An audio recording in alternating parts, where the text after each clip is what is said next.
प्यारे, जीवन में अगर 3 बातें आ जाएं तुम्हारे अंदर, तुम भरत बन जाओगे। नाम तुम्हारा कुछ भी हो, ये जरूरी नहीं है कि नाम तुम्हारा भरत ही हो।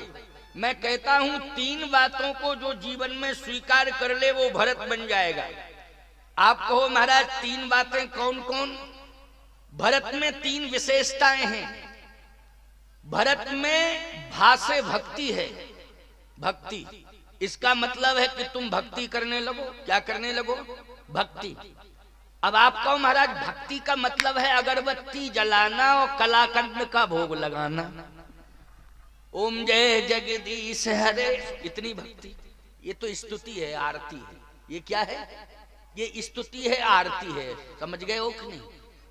ये तो भैया तुम पुजारी पूजा करता है, हाथ जोड़े पीछे खड़े रहते हैं लोग, कहते क्या है? बोले हमारा आरती में जाना नियम है, आरती में प्रतिदिन जाना ये हमारा नियम बन गया है। चलो ये नियम है, लेकिन भक्ति का अर्थ केवल इतना ही नहीं है कि खाली तुमने भगवान के सामने अगरबत्ती से आरती कर दी, तुमने कलाकंद का भोग लगा दिया, इतना ही भक्ति का अर्थ नहीं है।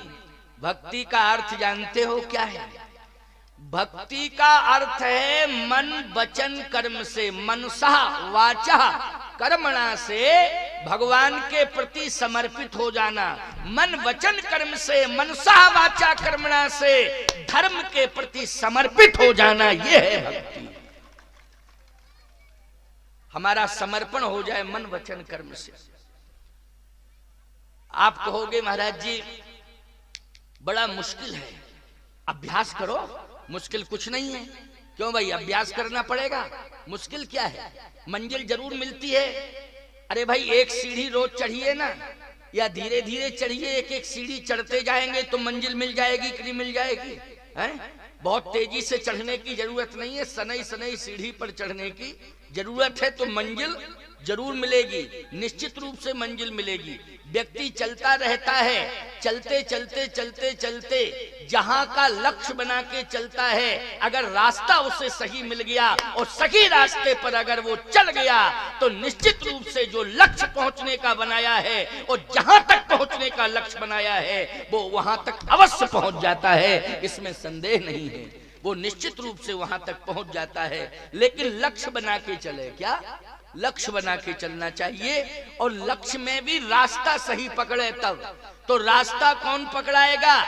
बोलो ये सत्संग में, यज्ञ में जो सत्संग होता है वही तुम्हें रास्ता पकड़ाता है कि नहीं? महापुरुष जो बताते हैं कि इस रास्ते पर चलो वही रास्ता है। महाजनो येन गतः सा पंथा। इसलिए महापुरुष जिस रास्ते पर चले हों उसी रास्ते पर हमें सबको चलना चाहिए। धर्म युक्त चित्त से हमें अपने जीवन को अलंकृत करना चाहिए, अपने जीवन को धर्म और सत्य से जोड़ के चलना चाहिए। निश्चित रूप से हमारी मंजिल हमारे पास होगी, हम अपनी मंजिल को अवश्य ही प्राप्त कर पाएंगे। आइए सुनिए, भरत जी ने धर्म को महत्व दिया, धन को महत्व नहीं दिया। धन देने के लिए कौन कह रहा था? सुन लीजिए मेरी बात को। यहाँ विश्वामित्र जी महाराज राज्य ले रहे हैं। विश्वामित्र जी महाराज हरिश्चंद्र से राज्य ले रहे हैं, लेकिन वशिष्ठ जी महाराज भरत जी को राज्य दे रहे हैं। अंतर आ गया कि नहीं आ गया? हरिश्चंद्र जी महाराज को राज्य, हरिश्चंद्र का राज्य किसने लिया? जल्दी बोलो। विश्वामित्र ने लिया कि नहीं लिया? लेकिन यहाँ ये परीक्षा थी। विश्वामित्र जी राज्य लेने नहीं आए थे, विश्वामित्र जी हरिश्चंद्र की परीक्षा लेने आए थे। लेकिन यहाँ वशिष्ठ जी को देने का अधिकार है। प्रथम तिलक वशिष्ठ मुनि कीना, पहला तिलक इक्ष्वाकु महाराज इक्ष्वाकु से लेकर के और अभी राम जी तक का जो पुरोहित कर्म किया है वशिष्ठ जी ने, उसमें प्रथम तिलक वशिष्ठ मुनि कीना। इसका मतलब है कि हरिश्चंद्र के राज्य में भी पहला तिलक किसके द्वारा होता था? वशिष्ठ के द्वारा होता था। तो वशिष्ठ जी महाराज ने विश्वामित्र का तिलक थोड़ी किया क्या? वशिष्ठ जी महाराज ने तो हरिश्चंद्र का तिलक किया था, राजा बनाया था। लेकिन विश्वामित्र जी महाराज को हरिश्चंद्र ने डायरेक्ट राज्य दे दिया। बोलो डायरेक्ट राज्य दे दिया कि नहीं? इसलिए राज्य मिलने के बाद भी महाराज इक्ष्वाकु से लेकर के राम जी तक जितने राजा बने हैं उनमें विश्वामित्र का नाम कहीं नहीं आया। बोलो आया क्या? राजा बनने में आया हो तो बता दो, नहीं आया ना।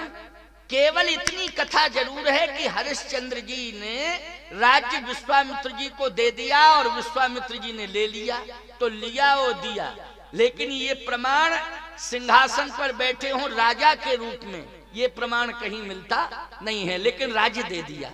प्यारे वशिष्ठ जी महाराज यहाँ स्वयं भरत जी को राज्य देना चाहते हैं, राज्य मानी धन संपदा देना चाहते हैं। वशिष्ठ जी महाराज ने कहा भरत एक काम करो, हम तुमको राज्य देना चाहते हैं, बैठो सिंहासन पर। भरत जी ने कहा सिंहासन पर? हाँ। क्यों? इसलिए कि तुम्हारे बड़े भाई अयोध्या छोड़ के चले गए, वन चले गए, तुम्हारे पिताश्री सुरधाम चले गए। कहां चले गए? सुरधाम। राव गए सुरधाम। अब ऐसी कंडीशन में राजा तुम बन जाओ। भरत जी ने कहा एक बात बताओ गुरुदेव, पिताजी हमारे क्यों गए सुरधाम और भैया जी वनवास क्यों गए? कहे तुम्हारी माँ ने जिद कर दी थी, तुम्हारी माँ ने जिद कर दी थी। किसके लिए जिद की थी मेरी माँ ने? कहा उन्होंने कहा था सुनहु प्राण प्रिय भावत जी का और देहु एक बर भरते टीका, दूसर बर मांगहु कर जोरी और पुरवहु नाथ मनोरथ मोरी, तापस वेश विशेष उदासी और 14 बरस राम बन वासी। आपकी माँ ने ये कहा था कि भरत राजा बन जाए और राम बन चले जाएं। कहा परिणाम समझ में आ गया।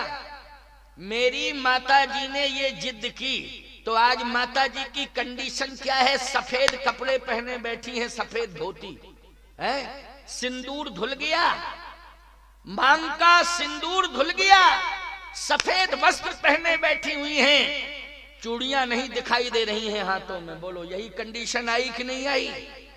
देखो ये दुर्दशा को प्राप्त है जो मेरी माँ है। आज ये जो वैधव्य लिया है मेरे कारण ही तो लिया है। अगर मेरे लिए राज्य ना मांगती तो पिताजी के प्राण नहीं जाते। और पिताजी पता नहीं क्यों माता जी की बातों में आ गए। अगर माँ ये जिद कर रही थी कि राम अगर बन नहीं गए, केकई जिद कर रही थी ना, होत प्रात मुन वेश धर जो न राम बन जाहि, तो मोर मरण रावण अजस नृप समझिए मन माही। केकई जिद कर रही थी कि अगर राम बन नहीं जाते हैं, सूर्य की किरण नहीं निकलना चाहिए, सूर्य की किरण निकलने के पहले ही राम बन की ओर प्रस्थान कर जाएं, प्रातकाल बेला में सूर्य की किरण नहीं निकलना चाहिए, इसके पहले राम अयोध्या छोड़ के चले जाएं, और नहीं तो मेरी मृत्यु निश्चित। दशरथ जी बोले राम यदि गए तो मेरी मृत्यु निश्चित, दोनों में से किसी एक को मरना पड़ेगा। एक बात आपको बताएं, किसी व्यक्ति के 3 पत्नियां हों, 3 पत्नियां, अच्छा बोलो पति अगर मरे तो तीनों पत्नियां बेकार विधवा हो जाएंगी, कोई मत। और अगर 3 पत्नियां हैं और एक आध पत्नी मर जाए और 2 बची रहे और पति बचा रहे तो काम बढ़िया चलेगा कि नहीं चलेगा? बोलो किसी प्रकार की कोई बाधा आएगी क्या? हमारी समझ में तो बिल्कुल नहीं आएगी बाधा, क्योंकि 3 पत्नियों में से अगर एक पत्नी मर जाती है, 2 पत्नियां रहती, हम कहते 2 भी मर जाएं तो एक तो है। क्यों भाई? एक तो है, कोई दिक्कत नहीं। लेकिन पति अगर मर जाए तो परिवार का मुखिया ही चला गया, ही ईमानदारी से बताओ, अनाथ हो जाएगा वो परिवार कि नहीं हो जाएगा? क्योंकि एक मुखिया के जाने से। तो सीधी सी बात ये थी कि अगर केकई ये शर्त रख रही थी कि राम बन नहीं जाते